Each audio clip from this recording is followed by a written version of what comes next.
있습니다. 오늘은 요나서 말씀을 나누기 시작을 할게요. 아, 개인적으로 참 좋아하는 서신입니다.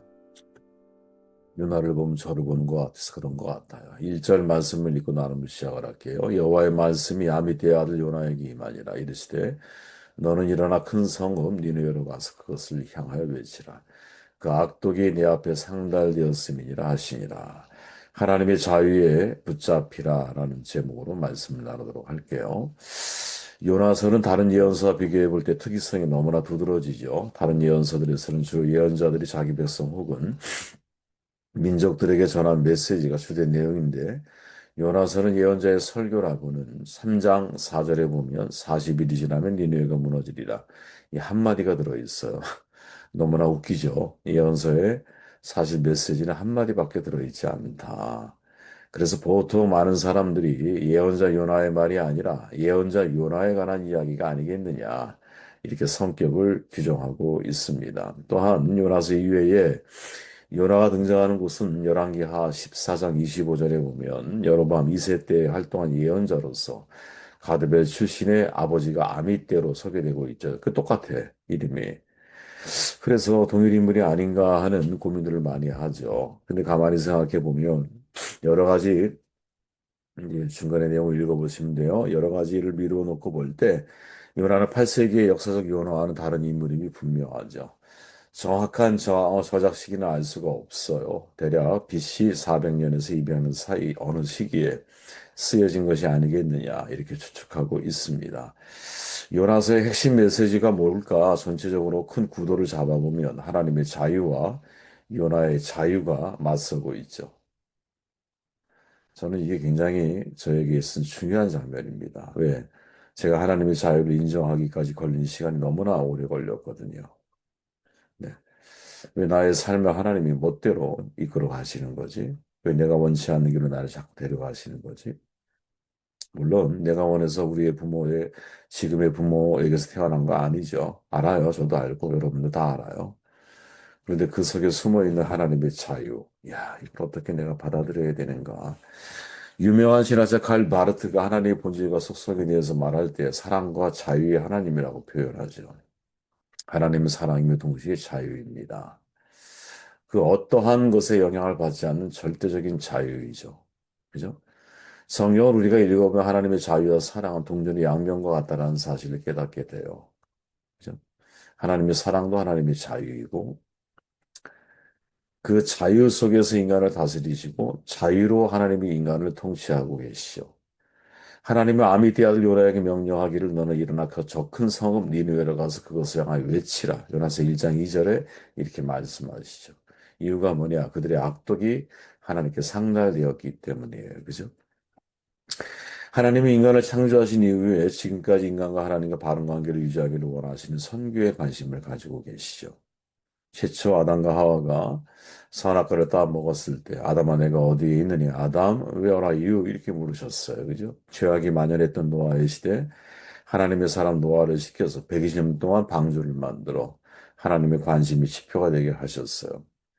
인간의 불신앙과 하나님에 대한 반역은 계속되고 있는데 이게 세상의 역사인데 하나님이 그런 인간을 기계적으로 바라보지 않고 자유의지를 가진 당신의 자녀를 창조하셨기에 그 인간은 순종할 수도 있고 불순종할 수도 있는 선택권을 인간에게 주셨죠. 이게 진짜 사랑의 관계를 원하시기 때문이죠. 저는 하나님이 우리에게 주신 자유의지가 얼마나 큰 하나님의 사랑인지를 알아야 한다고 봐요. 그 하나님의 사랑을 진짜 깨닫기 시작할 때 인간은 인간의 자유를 가지고 하나님을 사랑하는 길, 인간의 자유를 가지고 내가 하고 싶은 일이 아니라 하나님이 내게 하라고 주신 일, 인간의 자유의지를 가지고 내가 만나고 싶은 사람이 아니라 하나님이 내게 주신 사람들에게 주목하고 자유의지를 가지고 내가 하고 싶은 말을 짓거리는 게 아니라 하나님이 내게 주신 말씀을 사람들에게 전하는 일로 자기의 생을, 자기의 인생을 아주 다양한 색채로 이렇게 만들어갈 수 있는 것이 아니겠느냐. 하나님은 아수르 수했던 니느웨의 제약성을 보시고 요나가 그곳에서 회개를 촉구하라고 명령하시죠. 최대의 관심사가 선교의 명령이에요. 그런데 이 명령을 거역하고 정반대 방향 다시스로 배를 타고 떠나버리죠. 하나님의 명령을 거역하고 자기 뜻대로 질주하던 인간의 자유, 즉 요나의 자유를 요나서에서 발견하게 되는 아주 중요한 장면이에요. 어떤 의미에서 요나의 자유는 극히 당연한 자유일지 몰라요. 하나님을 믿지 않는 이방인의 도시, 죄악의 도시 니네로 가야 할 이유가 무엇인가? 이 분노의 마음이 요나에게 있었을 거예요. 어찌 보면 이방인은 어떻게 해서 선민 이스라엘과 같이 취급할 수 있느냐는 반항하는 마음도 있었을 거예요. 그죠? 아마 요나의 마음속에서는 심은대로 거두어야 하는 것이 아니냐. 이 생각이 요나에게 지배적이었을 거예요. 이 세상은 여러분, 사람이 사람을 고소하고 심판하잖아요. 그 저변에 있는 마음의 배후가 뭘까요? 심은대로 거둬야 되는 거 아니야? 이렇게 생각하는 거거든요. 자신의 정의만을 내세워요. 사람은 여러분 정의를 내세울 때 항상 자기의 동기를 살펴야 돼요. 인간의 이기적이 되니까요. 내 안에 불순한 동기가 있다는 사실을 간파해야 돼요. 하나님은 그거를 감찰하세요. 사람은 외모를 보지 하나님의 중심을 봐요. 사람의 행위가 자기가 볼 때 아무리 옳아 보여도 하나님은 그 마음을 보시는 거예요. 마음을 살피시느니라. 여러분의 행위가 얼마나 정당해 보이십니까? 정당해 보이는 바로 그 순간 멈춰야 돼요.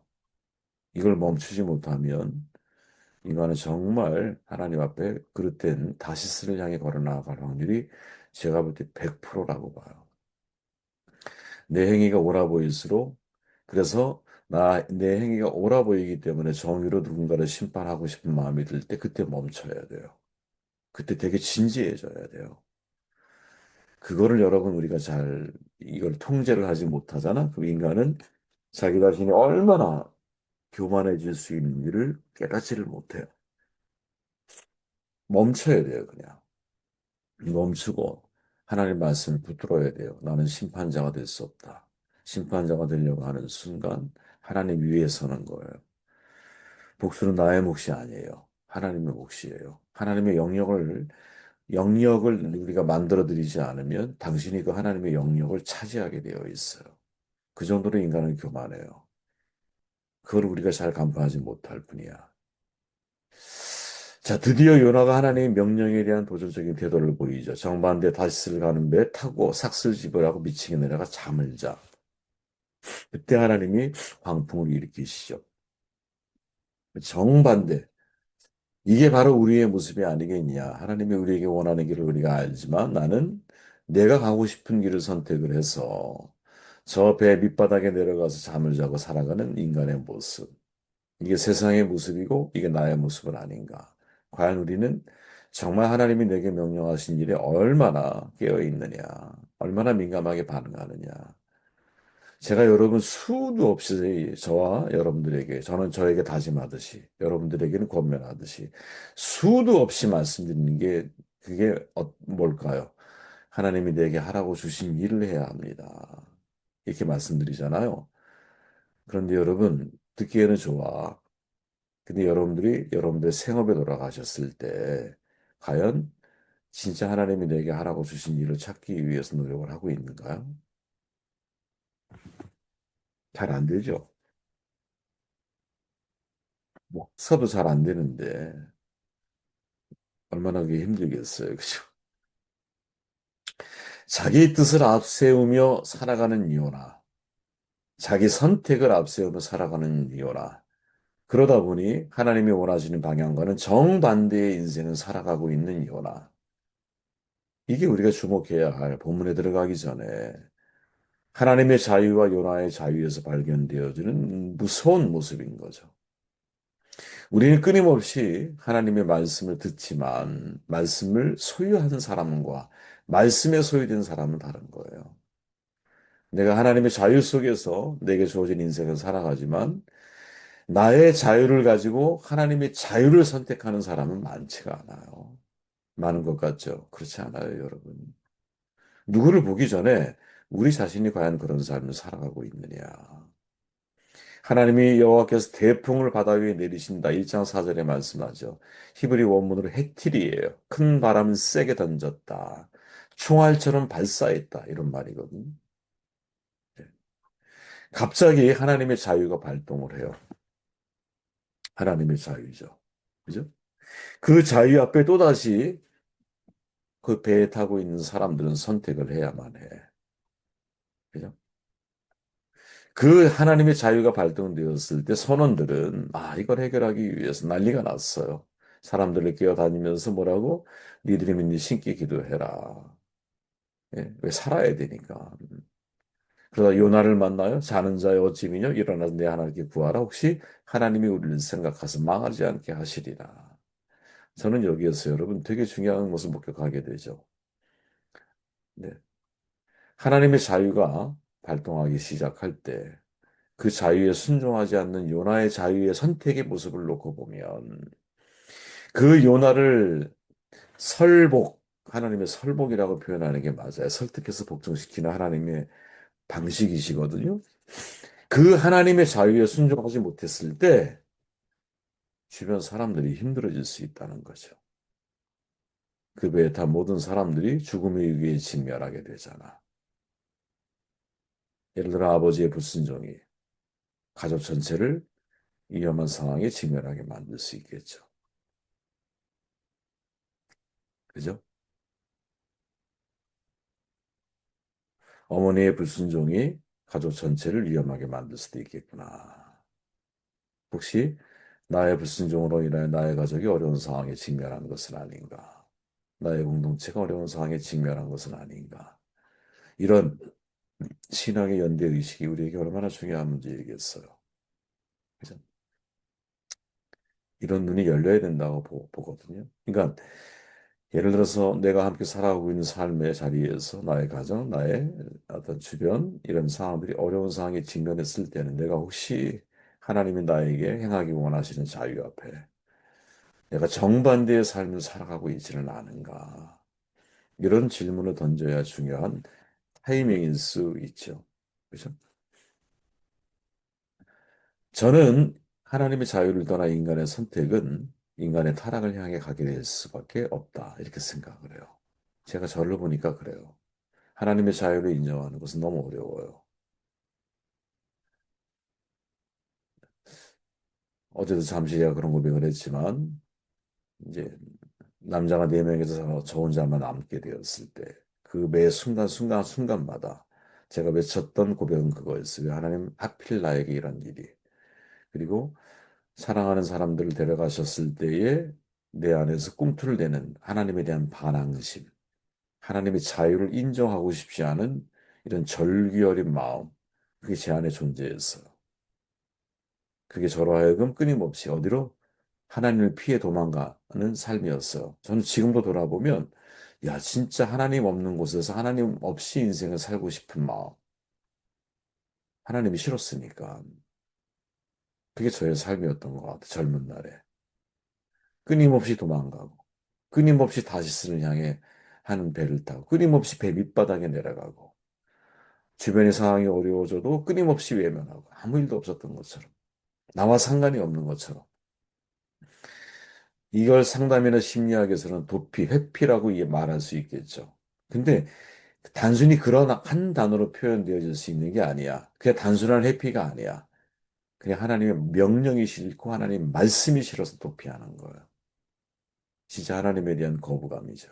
거절이고. 왜? 내 안에 하나님이 있잖아요. 하나님 내가 알고 있잖아.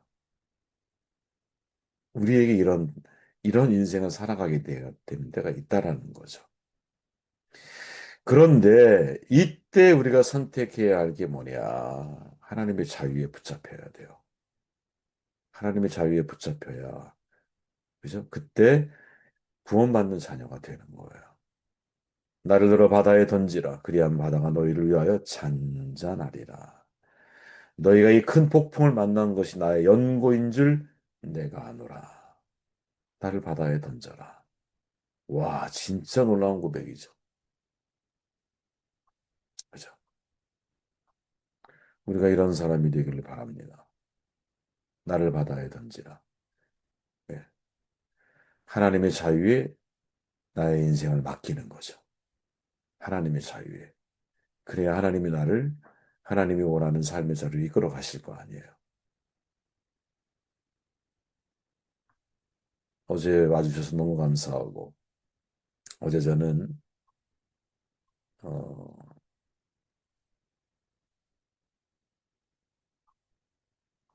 오늘 요나의 말씀을 묵상하면서 내가 과연 나를 바다에 던지라 라고 하는 요나의 마음처럼 나의 전적인 자유를 포기하고 하나님 앞에 나의 인생을 다 던졌는가?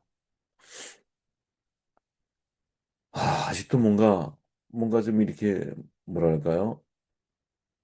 이 마음에 아직도 다 던지지 못한 나의 모습이 있는 것을 자꾸 확인하게 돼요.